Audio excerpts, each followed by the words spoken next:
எனக்கு அது 5 அம்மா 2 தாம்மா கொடுத்துருக்காங்க. சரி ஓகேம்மா ஓகேம்மா. அப்புறம் யார் கூடம்மா போய் வாங்கிட்டு வந்த?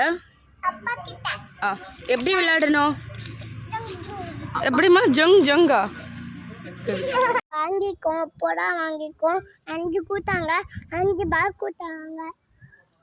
இப்போ 5 பேட் கூட்டாங்க 5 இப்படி வேணும் இப்போ 5 பால் கூட்டாங்க. இதை வச்சு இப்படி பண்ணோம். இப்போ இப்படியே ஊண்டிட்டு இப்படியே போயிடும். அதெல்லாம் ஒன்றும் இல்லை. பால் அடித்தா தூக்கி போய் வாட்ச்மேன் வீட்டுக்குள்ளே வந்துருச்சு. நான் எடுத்து வந்துருக்கேன். ஆமாம் இந்த வீட்டில் நீ ஏன் பேட் வாங்கல? பேட்டெல்லாம் பீக்காடு இதான் பிடிக்குமா?